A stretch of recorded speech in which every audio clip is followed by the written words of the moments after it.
North America, a game away from moving on to the semifinals and taking out one of Europe's last 2 hopes in this tournament. But Team Liquid, there's still time, there's still a chance, and it starts with trying to figure out, do we want first pick or do we want the battleground choice? Now in our first match of the day, the one they chose first pick, maybe would have liked to see something different from China, but Europe does like their first pick, Jay-How. They do, and this is a team with Team Liquid. They know they came in with a strategy last game, and I think they're more than comfortable here. As Dredd alluded to, taking away some of the strengths of what HeroesHearth did against Team Liquid, when you are in that position, maybe you can get some of those strong heroes. We saw the denial on the support choke there, and we might see a different approach for Team Liquid because of the different draft strategy when you have that first pick. Sorry, I was just going to say my one concern when looking at this next draft, though, is we do get Team Liquid to kind of adapt back. They had some, I would argue, must bans in the last ban phase over the last draft with the Abathur and the Zeratul. And I wonder if this is going to be a situation where they compensate for what we got in the last game, and that suddenly goes, oh, here's the solo support Abathur, and it suddenly becomes a snowball even harder against them. Well, it depends on the map. I would say that, but of course, we also did see solo support Abathur Dahaka on Team the Spider Queen versus Dignitas, so who knows, we could still get it, but it starts with the battleground. And we're going to Dragonshire. Dragonshire, likely chosen, yes, chosen by HeroesHearth Esports. Starting to feel more of a familiarity with that battleground, and when you have to play Tempo Storm so much on Dragonshire, you will start to enjoy that. What priority picks are you feeling for either team, Tetcher, on this map? I definitely would feel happy seeing Chrome or anyone on HeroesHearth back on that Hanzo. Hanzo in the bottom lane on this map can be absolutely devastating, as the bottom shrine is the perfect area for scatter arrows, and you can really get some domination there and harass anyone who tries to contest you, unless they have a solid support to try and wade into you. So I'd love to see that coming out from them, or at least it getting banned away by Team Liquid. Team Liquid played versus Tempo Storm on Dragonshire and did get their first pick, Garrosh. Also a Maiev, so a ton of control over that. But what they will not be giving is another Abathur. And I think that makes a lot of sense, especially if they have any intention of the Garrosh. The Garrosh playstyle is very crippled by that constant macro pressure that you get out of Abathur in the northern lane and in the healing circumstances. And like I said, I felt like they were must-bans in the last game. They continue to be must-bans here for Team Liquid, going with the Abathur and the Zeratul. So where is the mix-up going to come out from them here in this draft? Or is it going to be the standard Garrosh in your opener, looking towards that Decker Kane if you can have the opportunity, if not the Malfurion later on? And look at this, the mix-up. Tyrande as the first pick, ignoring Nurok's very beloved Deckard Cain, going for a little bit of extra burst, and more importantly, denying it away from HeroesHearth. Team Liquid very occasionally would play 2 support with Tyrande in part 2. That's true. And I think it'd be really good in this situation, depending on the rest of the draft. Something like a Tassadar coming in as well, maybe another pseudo hybrid, I think will be very beneficial. But you know, I think a lot of people are going to be happy to know that Crowan has an opportunity to find himself back on the Hanzo there in that bottom lane. But this time we see Ishbu with the Garrosh pick. This is a map where Hanzo does well. He can always play the solo post level 4. We've seen a lot of Korean teams, they use the Hanzo, they use the Junkrat, maintain that, and then get the ganks elsewhere. And they have the possibility getting Hami onto this team, somebody that's known to play a lot of melee assassins, it just says that he can be an aggressive player as needed. We'll see some pretty good wave clear out as the Jaina picked up here, presumably for Hasu, as we saw it during the opening week, but the Anubarak is probably more surprising. There's a big change. Yeah, it's a huge change. We've actually gotten 0 Anubarak out from Sport Billy, but I feel like that is a huge thing if I am HeroesHearth Esports. My game plan has suddenly shifted. The answer is kill the bug. Find Sport Billy and squash him, because he has been very susceptible on low HP warriors, and that is about the lowest they get there, Tetcher. Absolutely, no Anubarak from Sports Billy. It's been so rare. Last time they ran a Tyrandicon, the only time they have run a Tyrandicon, but during the opening week, was against Luna Meow, and they had a Tyrael as their main tank for that. So a little bit of flexibility, completely changing up the style. There was a Valeera from HeroesHearth on this map. What was really funny, it was versus Team Dignitas, and I talked to them after that, and they were like, yeah, we were kind of just testing the waters with Dignitas, like not showing too much. And then Crone was like, I played Valeera. So I don't know if that was going to continue, but better safe than sorry with Valeera, because she can squash the bug pretty well. Well, the Deckard, no shenanigans here when it comes to that support play. The Deckard has a lot of control in these areas. The Blaze and the Junkrat, or excuse me, the Blaze and the Garrosh have so much protection for that Hanzo on the back line. We know Deckard is hard to dive, so if we were to see something like a Tracer come out here, which we know that Arcaner can flex over to, it seems less likely now in this scenario, so we'll see where we have that play. Oh, baby. Well, excuse me very much, because... What? what? There is a tracer. There is a tracer, but let's look at this. This is Lost Vikings Dreadnought on Dragonshire, and we go back a couple years, and I always hear you talk about this almost like every other event. Yeah. Give me some TLV here. Yeah, so TLV on Dragonshire has, honestly, it's got like 4 different mainstays on how you can play it, but I'm going to assume it's going to be one of 2. It's the chaos between top and bottom and a heavy amount of manipulation with a backdoor Eric over middle shrine and getting the Dragon Knight itself,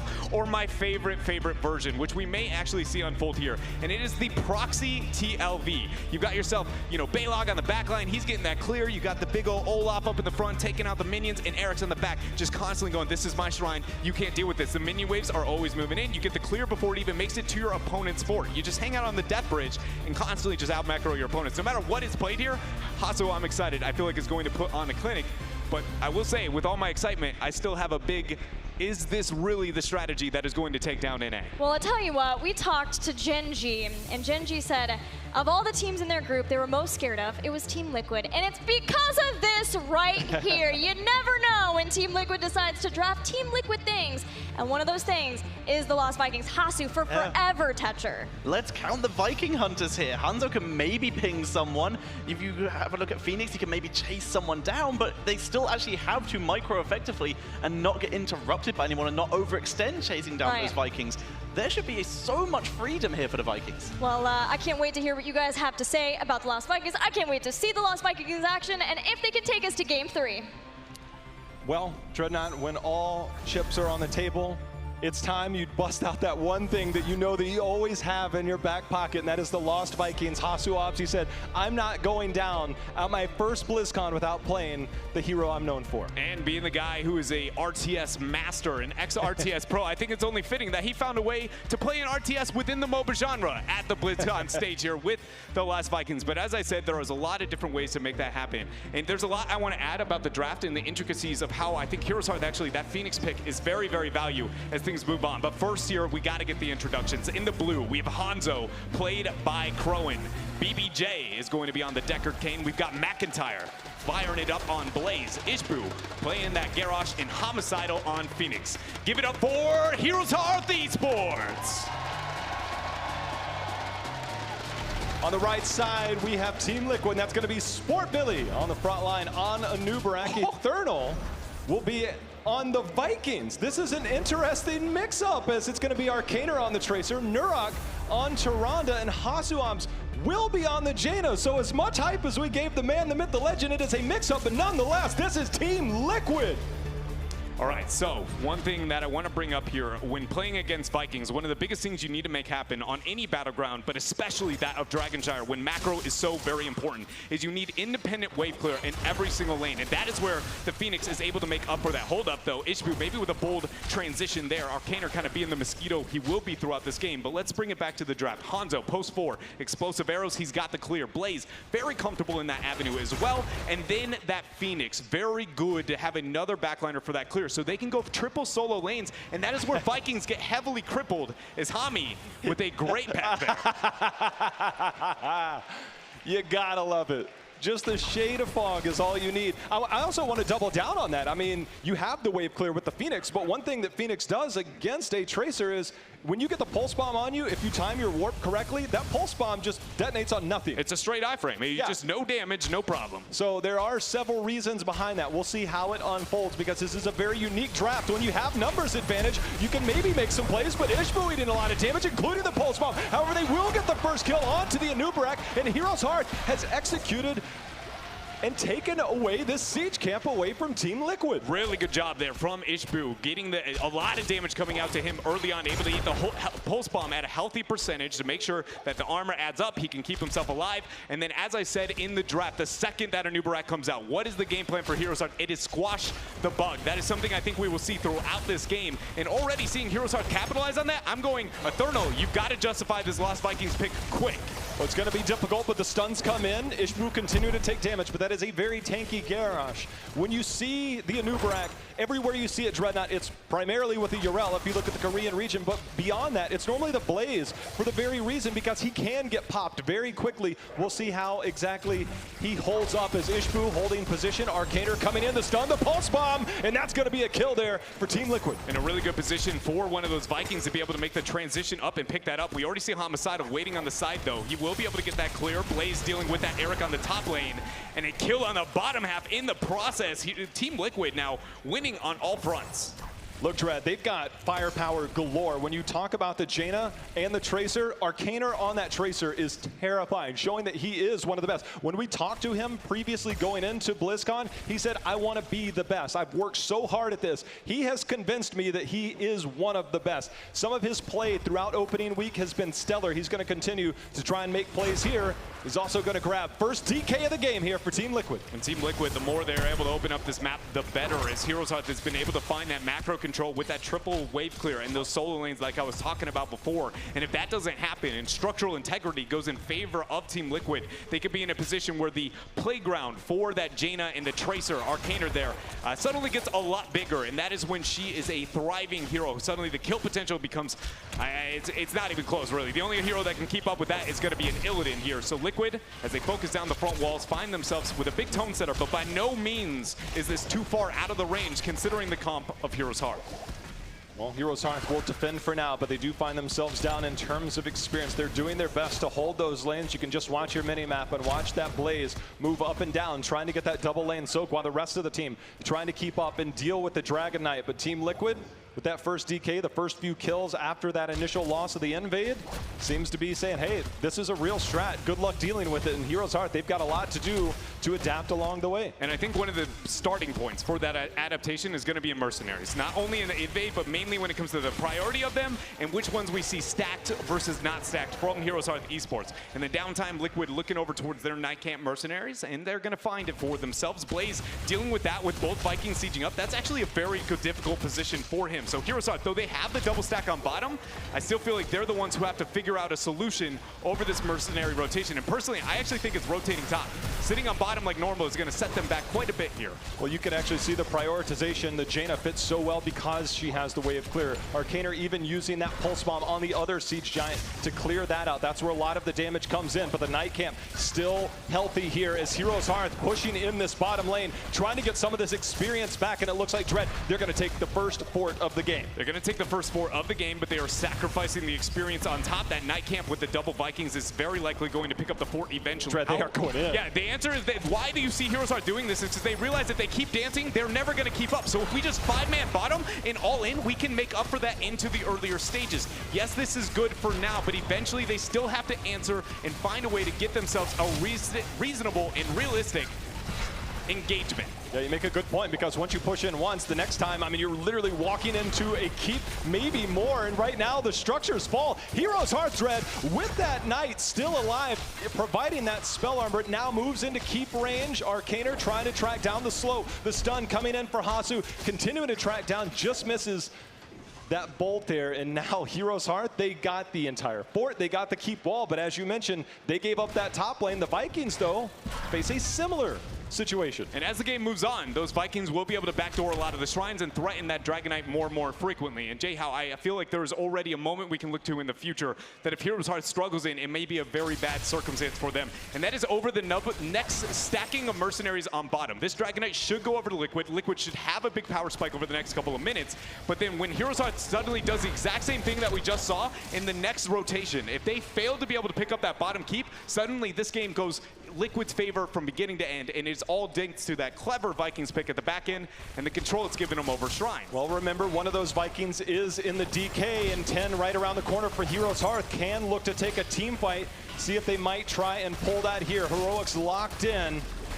The bottom fort will fall. HeroesHearth, see what their response will be. Hiding that Blaze for now. I think they're looking for a team fight momentarily if they can get it. Sport Billy moving up with the anchor. We get the flip over. No Warlord's challenge attempt there as the Pulse Bomb ends up dropping onto Ishbu. He gets a nice pot there out from BBJ, and he's going to be just fine. Dragon Knight still falling very low, but there is only a Viking within this here. Not going to be too concerning if you are this little Olaf, though it is sad to see our cute little friend go down. He's only 1/3 of a hero, and that is not putting him down. That's about as hashtag worth as it gets right there. Team Liquid coming out with a strategy and executing it here as we round the 7-minute mark. And they have a level and a half lead over HeroesHearth. Mercenaries are available, at least Giants. Bottom Mercenaries soon. There we see Ishbu going to be a focus. He's got a heal there. Dragon Zero ends up going through. He's very low. The armor there. The salvo goes out. And look at that. Oh my able goodness. to survive. And ends up dropping, but Crowan shows no mercy. Natural agility over and gets a kill for HeroesHearth. I thought he might have got away with one because that burrow charge out was timely, but the track down a little better there as Team Liquid still holds that full level lead, but HeroesHearth, they needed that kill. That buys them some time to start to get control of the map again. You mentioned that bottom lane push and the top lane push respectively by HeroesHearth and Team Liquid. HeroesHearth, see what adaptability they have going forward now, because with that bottom lane down, do you make another push towards that double camp? And it looks like they're going to do just that. If you are HeroesHearth in this situation, I would love to see the Giants, or excuse me, the Giants and the Knights in the Giants play. There's a 20-second difference from that bottom Knight camp, which is just about to spawn for HeroesHearth Esports. You see the Giants picked up. Here's going to be the stacking of the Mercenaries. And honestly, J-How taking a fight into the Lost Vikings, 13 into 12, is probably one of the best fights HeroesHearth is going to find. I like this call from HeroesHearth Esports, but as I said before, this could be a huge, huge breaking point. See if HeroesHearth can repeat that earlier push as they have part of the team split, but no 13 tier yet for HeroesHearth. Camp picked up. Shrines active here in 10 seconds. Siege camp dealt with. HeroesHearth, they've got some more questions to answer. He's away. Zarek able to make it himself out there. Another scatter arrow thrown out by Crowan.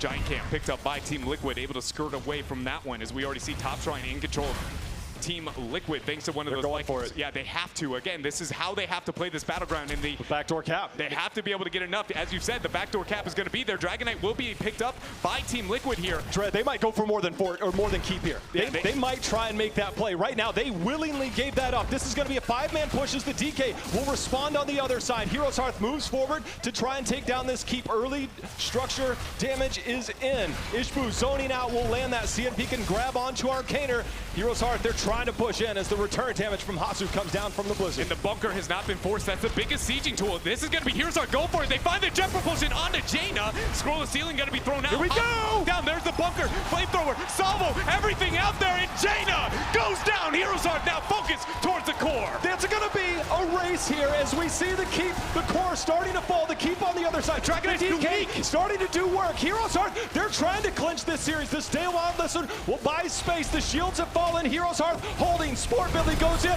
but the taunt onto Arcaner. He gets out of it. The pulse bomb misses. HeroesHearth holding on for now, but they're starting to fold. McIntyre ends up dropping there, and the Dragon Knight still trying to get through the shielding. It will not do that, ladies and gentlemen. This Dragon Knight is a baby Dragon Knight, just like this Viking. It is so weak, it cannot get too much damage out as it goes down. 97 on the core of HeroesHearth Esports, 91 there for Team Liquid, but Team Liquid rounding that 16 with a 2-man advantage. This is their game to lose at this point in time. Oh, that owl hit. That owl hit. That's the slowing at the 13. That's going to help confirm another kill here. BBJ's going to have to sacrifice himself. HeroesHearth will try and pick up the chips and fall back. Team Liquid moving down the spot lane. That was a clutch sentinel that came out there from Nurok. Great job there from Nurok. And the control still heavily in favor now of Liquid. With the pressure that they have been able to accumulate through bottom, matching the keep for keep of HeroesHearth Esports. They need to force an advantage, and more importantly, a Dragon Knight J-How with this 16 talent tier advantage. Otherwise, HeroesHearth, Crowan post-bombed over, actually survives. Otherwise, HeroesHearth is going to double stack Mercenaries and all in the game once again through bottom. And if the Dragon Knight's not there, it might be going the other way, unlike what we saw here so far through most of this game, and Liquid very much in control. Dread, we've seen HeroesHearth. First push down that bottom lane, got all the way through. Second push, made it all the way to the core and fell there. Are we going to see a third? I mean, their answers so far have been just just push down that bot lane as hard as you can, trade out as much, but with this deficit in experience, it's very difficult to come back in these situations. Yeah, one of the few ways that you can make up for this composition is only if you identify it very, very early into the game, and that is running a very aggressive 2-1-2. Whenever the Vikings are sitting out elsewhere, they can't defend against a two-man siege, neither can really a 2-versus-2 with the Vikings themselves. So you just go, where is Liquid? We pressure on the opposite side of the map, get that back and forth, but HeroesHearth did not do this fast enough, and at this point, they have legitimately put all their eggs in that bottom lane. That is the only win condition, that is the only thing they are looking for, but Liquid has not done enough with this 16 window. If somehow HeroesHearth holds off, gets a fight at 16-16, Liquid maybe gave up an opportunity to have a clean Dragonshire game. Well, here we go. HeroesHearth hiding in the bush, trying to catch someone out. Blaze will see Crone in that position. Now with both shrines captured, Team Liquid look to try and pick up a DK. It's starting to get late enough in the game for that DK to have that impact. You have Arcaner getting that pulse bomb, getting one kill is all it will take with a DK to end this game. And Team Liquid, they will play the long game. The Vikings are pushed out. You just look at the mini-map, and they are so far down the lane. That camp will only empower the top, but 16 Dreadnought starting to spring up here for HeroesHearth. And when 16 is hit, I expect HeroesHearth to get it all in. You'll see the Dragon's Arrow very, very quickly. Hold on, the Welly is going to be dropped by Hasuwab's flank on the back end. No 16 picked up, but no problem. Jaina's going to be the focus. Bunker goes out. It's double kill for HeroesHearth Esports down to talent here, and they do not care. Ancient Blessings is popped. Staywall not able to grab somebody in place, but they might try and make a play of their own, see if they can pick up a DK. The warp out of that pulse bomb was enough to keep Hami alive in the clutchest of situations. And Jayhao with all the preparation done now in that southern lane, though the Knights will be able to secure that top forward, HeroesHearth is not looking for keeps anymore. They are looking for a way to end this game. No bunker to be able to siege under the core for another 49, but they will find a way to threaten out that Dragon Knight in this downtime, or need to find a way if they are going to have an opportunity to close out this game. Well, here we go. They're willing to give up that top keep. They're willing to make their own play. The decision has been made here. HeroesHearth will pick up the night camp here in the bottom. 20 getting close for Team Liquid, and now HeroesHearth Dreadnought, their sights are set. As you can see them clearing this bottom lane. Here we go. But look at this counter response from Liquid. Will HeroesHearth backdoor here? There's no vision. They don't know. Team Liquid is going to go for the core before HeroesHearth can even make their way in. Backdoor! It's going to be a base race. Shielding already removed by Team Liquid. No way for HeroesHearth to be able to get the defense. There is the play again. Vikings wailing away. Pulse bomb down. And look at this. Team Liquid fight back and claim game number 2, tying up this series 1-1. Woo! We got ourselves a series now. Great play there from Team Liquid, and an amazing display of how to use the Lost Vikings on a small battleground. For so long, they were rumored to be the only on Cursed Hollows and things of the like. But as we see, it is not the case here at the HGC Finals. Not even close. Not close at all. Don't worry about it. Calculated. But what was weird to me, and Tetcher, I think you'll agree with me, that was no Hasuwab's Vikings. Eternal's Vikings is really good. That's fantastic to see, because what that also means is we did see Hasu on that Jaina, and being able to slow the also backdoor attempt of HeroesHearth at the end there, the big AoE damage in the fights. There was some really cool stuff there, and Eternal, so much of it came down to him. Decision making from all points was phenomenal that game. It very much was. I feel like the Vikings were the one putting the pressure on HeroesHearth, but HeroesHearth, you could see, they realized very quick, maybe not as quick as they needed to, but they definitely identified very early on, this is going to be a problem if we don't find a win condition. So they tried to set themselves up for that, but Vikings, it was just too strong, too much clear. Well, let's remember the fact that in the past, that kind of split pressure has been done for HeroesHearth Esports by Arthalon. And now having Hami, they realized that they needed to make sure that they readjusted, realigned their expectations and their priorities in game. And this, being able to figure that out, Jayhao, even though it may have come late, still making that kind of plan and sticking to it was great to see for HeroesHearth. It nearly gave them the 2-0 win. It was close. I mean, it was so close, and a faster rotation, but the Vikings were there instantly, maybe getting some vision control to play around that. It's one of those things that when you realize it maybe 5 seconds too late, and you're like, I think they got us. And that's a tough one, you know, when you know you got there, and you just try and recover. They did have a good response, and they did commit to it, but it just wasn't enough as Team Liquid clutched that one out. And that's exactly what I want to highlight here. The fact is, HeroesHearth just haven't experienced playing against this kind of composition, but when they pulled the trigger, they pulled the trigger. As we're going to see the fight around here, amazing wraparound from Blaze. Let's pause it here. we have the beautiful Shadow Stalk coming in. It's giving them the extra protection, but by this point, Homie is already moving in. He's getting ready with this salvo, and he is going to get basically everyone in this. Let's run it forward and just see the devastation here as Eternal is delivered the bunker to block any escape potential. And even, let's run it back a little bit here to see this again, even Homie able to avoid getting picked off here by Tracer as Tracer goes in for the dive, run it forward, and tries to finish him off. But Homie, he is able to get the teleport to avoid the parting gift from Tracer and get himself to safety as well. When HeroesHearth were in the right position, they pulled the trigger and they executed perfectly, but they do not have experience against this kind of composition. At the tail end of that, if you catch some Ancient Blessings was popped, the stay a while, everybody, if you get one more kill there, that's actually game for HeroesHearth. That's the difference in just that small decision making of, okay, we've lost, let's get out of here, let's cut our losses. That's the difference. If you stick around 1 second longer, it's game over. And HeroesHearth is clapping their hands up 2-0. So Team Liquid, they held. I mean, that was a great play by HeroesHearth, but Team Liquid able to identify, look, we lost that part. We have not lost the war, just the battle. These games, both games, have been so close. HeroesHearth, they have the crowd. Team Liquid now have the momentum. After the break, we'll find out who has the victory. See you soon for more of the HGC Finals.